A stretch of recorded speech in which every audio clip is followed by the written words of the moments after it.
तो दोस्तों आज के इस वीडियो में मैं आपको प्रेजेंट परफेक्ट टेंस के बारे में सिखाने वाला हूं जो आपको बहुत ही हार्ड लगता है। मैं आपको बताना चाहता हूं अगर आप एक फ्लुएंट स्पीकर बनना चाहते हैं और आपको प्रेजेंट टेंस उसमें बहुत ही सहायता करता है। बहुत ही अच्छा ये टेंस है। सबको बहुत हार्ड लगता है लेकिन मुझे ये टेंस सबसे सिंपल लगता है। सबसे सिंपल मुझे ये और कंटिन्यूअस के टेंसेस लगते हैं। ये तो बहुत ही ईजी है, आप चुटकियों में सीख जाएंगे। तो चलिए इस वीडियो को शुरू करते हैं। वीडियो शुरू करने से पहले अगर आप मेरे चैनल को सब्सक्राइब नहीं किया है तो चैनल को सब्सक्राइब, वीडियो को लाइक करिए। तो चलिए शुरू करते हैं। इसका पहचान क्या है? हिंदी वाक्य के अंत में, हिंदी वाक्य के अंत में चुका है, चुका है, चुकी है, चुकी है, चुके हैं, चुके हैं, आ है, ई है, ई है, या है इत्यादि शब्द आते हैं। आप लोग सोच रहे होंगे चुका है, चुके हैं, इसका क्या मतलब हो सकता है? तो मैं आपको बताना चाहता हूं। जैसा कि एक सेंटेंस है, मैं खाना खा चुका हूं, खाना खा चुका हूं। ये टेंस आपको पास्ट के बारे में बताता है कि आपका कोई काम कंप्लीट हो चुका है। चुका है लड़की के लिए चुकी लगेगा, प्लूरल के लिए चुके लगेंगे। और आ है मतलब मैंने खाना खाया है। अगर आप ये कर देते हैं मैंने खाना खाया तो आपका सेंटेंस पास्ट इंडेफिनिट बन जाएगा। ये बहुत ही कंफ्यूजिंग पेयर है। दोनों ही एक जैसे होते हैं, दोनों ही सिमिलर होते हैं। इसके लास्ट में जब तक है, हूं, हो नहीं लगा होगा, अगर आप लास्ट में ये नहीं लगाएंगे, मतलब इसको अगर हम गायब कर देंगे तो वो पास्ट इंडेफिनिट टेंस बन जाएगा, क्योंकि वो भी सेम टू सेम वैसा ही रहता है। मैंने खाना खाया है, उसके बाद में ये लगाना पड़ेगा, नहीं तो वो पास्ट इंडेफिनिट बन जाएगा। और ई है मतलब मैंने खाना खाई है। तो दोस्तों आई थिंक आपको ये समझ में आ रहा होगा, आप इसे पहचान पा रहे होंगे कि प्रेजेंट परफेक्ट टेंस क्या होता है। अब कैसे बनाएं, कैसे बनाते हैं प्रेजेंट परफेक्ट टेंसेस को, चुटकियों में सिखाने वाला हूं। वीडियो को लाइक करिए। तो चलिए मैं शुरू करता हूं। प्रेजेंट परफेक्ट टेंस दोस्तों सिंगुलर सब्जेक्ट्स के साथ, सिंगुलर सब्जेक्ट्स के साथ हैज लगेगा, हैज सिंगुलर के साथ हैज लगेगा, और प्लूरल सब्जेक्ट्स के साथ, प्लूरल सब्जेक्ट्स के साथ हैव लगेगा। इससे पिछले वीडियो में मैंने बताया था सिंगुलर प्लूरल क्या होता है, एक बार फिर से बता दे रहा हूं। अगर आपको प्रेजेंट इंडेफिनिट टेंस नहीं आता है तो डिस्क्रिप्शन में लिंक है, वहां पे जाके देखिए और मेरे सारे वीडियोस को देखिए अगर आप एक फ्लुएंट स्पीकर बनना चाहते हैं। सिंगुलर सब्जेक्ट्स होते हैं ही, सी, इट, नाउन, यानी कि सिंगुलर नेम्स। नेम तो सभी सिंगुलर ही होगा, ऑब्वियसली बात है। इसके साथ लगेगा हैज, इसके साथ क्या लगेगा? हैज लगेगा। आप लोग के पास अगर नोटबुक है तो उसमें नोट जरूर से कर लीजिएगा। और आई, यू, वी, दे के साथ क्या लगेगा? हैव लगेगा। याद रखिएगा, ही, शी, इट और सिंगुलर नाउन के साथ हैज लगेगा, और आई, यू, वी, दे, हैव उसके साथ हैव लगेगा। तो चलिए दिखाता हूं आप सेंटेंसेस को कैसे बनाएं, इसका स्ट्रक्चर कैसे होता है, इसको भी आप लोग देखिए। मैं बता रहा हूं अफर्मेटिव सेंटेंसेस के बारे में। प्रेजेंट परफेक्ट टेंस का अफर्मेटिव सेंटेंस बता रहा हूं, उसके बाद नेगेटिव, फिर इंट्रोगेटिव सेंटेंसेस के बारे में बताऊंगा मैं आपको। जैसे इसका स्ट्रक्चर देख सकते हैं हम, इसका स्ट्रक्चर है सब्जेक्ट प्लस हैज और हैव प्लस वर्ब, V3 आएगा। याद रखिएगा वर्ब का थर्ड फॉर्म आएगा। जैसे प्ले होता है, ये फर्स्ट फॉर्म है, प्लेड सेकंड फॉर्म है, थर्ड फॉर्म भी प्लेड होता है। ये दोनों सिमिलर हैं, आप देख सकते हैं। इसका थर्ड फॉर्म आएगा, वर्ब की थर्ड फॉर्म ये होती है।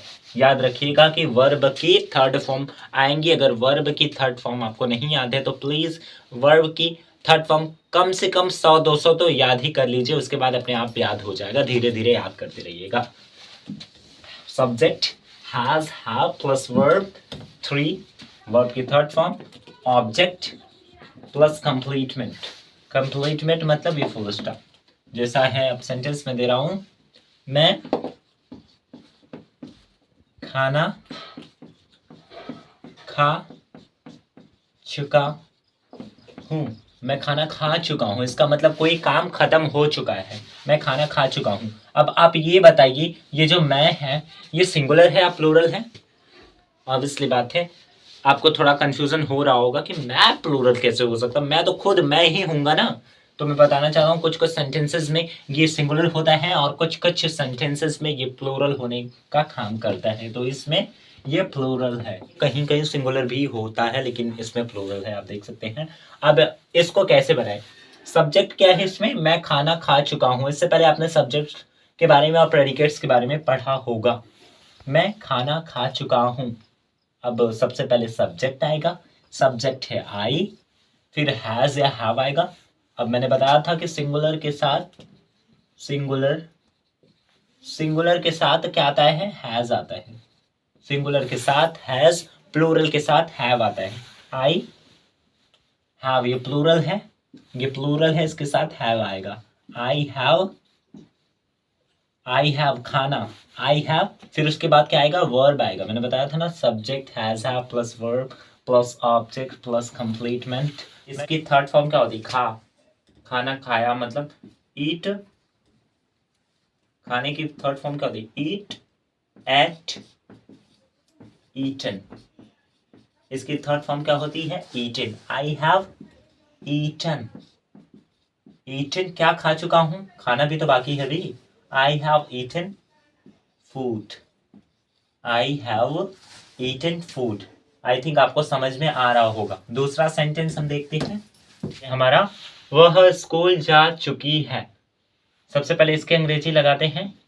सी, स्त्री के लिए होता है सी, इसका मतलब होता है वह, और ही, इसका मतलब भी वह होता है। ये पुरुष के लिए होता है, ये पुरुष के लिए होता है, और ये स्त्री के लिए होता है।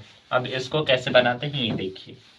सिंगुलर के साथ हैज आएगा, सी हैज। जाने की अंग्रेजी होती है गो, और गो का थर्ड फॉर्म क्या होता है? देखिए, go, second form went, third form gone. तो ये वाला आएगा, she has gone, she has gone. और मैंने बताया था कि गो के साथ हमेशा टू आता है, तो गॉन के साथ भी आएगा। She has gone to school. दोस्तों अब नेगेटिव सेंटेंसेस को कैसे बनाना है उसको देखिए। बस सिंपल फंडा है, सब्जेक्ट हैव या हैज प्लस नॉट इसमें जुड़ जाता है और सब सिमिलर होता है। V3 object कंप्लीटमेंट। जैसे मैं नहीं पढ़ चुका हूं, इसका होगा आई, इसके साथ हैज या हैव आएगा, आई हैव, फिर उसके बाद क्या आएगा? Not, I have not. याद रखिएगा, पढ़ने की अंग्रेजी होती है रीड, इसकी सेकंड फॉर्म होती है रेड। स्पेलिंग वही होती है, बस प्रोनाउंस दूसरी जगह, मतलब दूसरा करते हैं। रीड, रेड, अलग अलग प्रोनाउंस करते हैं। रीड, रेड, स्पेलिंग वही होती है। तो यहाँ पर क्या आएगा? I have not red. अब दूसरा सेंटेंस हम देखते हैं, अमन पढ़ा नहीं चुका है। अमन सिंगुलर है, इसके साथ हैज आएगा, अमन हैज, फिर उसके बाद नॉट आएगा, has not. Teach first form होती है, taught second form, third form भी टॉट ही होती है। अमन ये वाला आएगा, V3 है ये वर्ब की third form. Aman has not talked. अब दोस्तों इंटरोगेटिव सेंटेंसेस को कैसे बनाते हैं उसको समझिए आप। जिसमें प्रश्न पूछा होता है उसको कैसे बनाते हैं।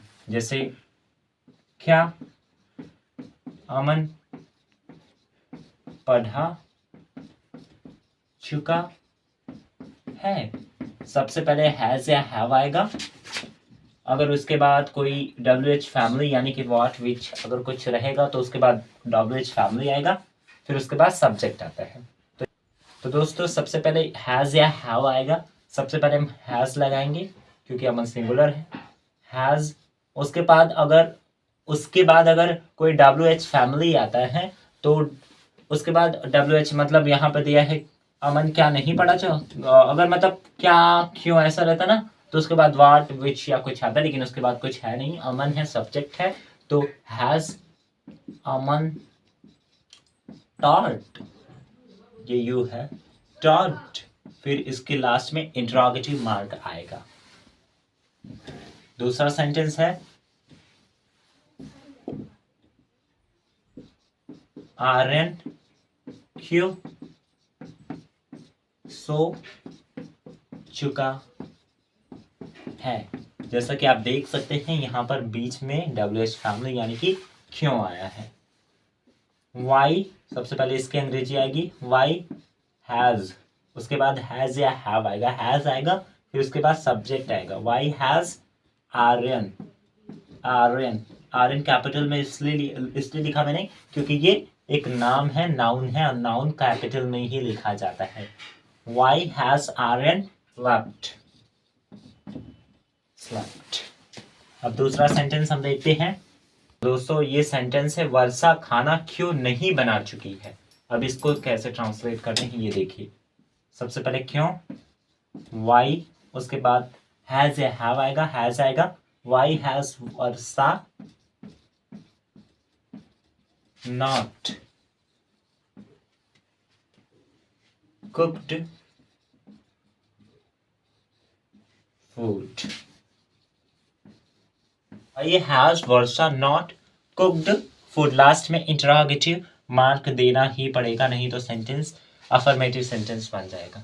आई थिंक दोस्तों आपको ये वीडियो पसंद आई है। अगर पसंद आई है तो प्लीज़ वीडियो को लाइक करिए, चैनल को सब्सक्राइब करिए एंड बेल के आइकन को प्रेस करिए। Thanks for watching this video. Have a nice day.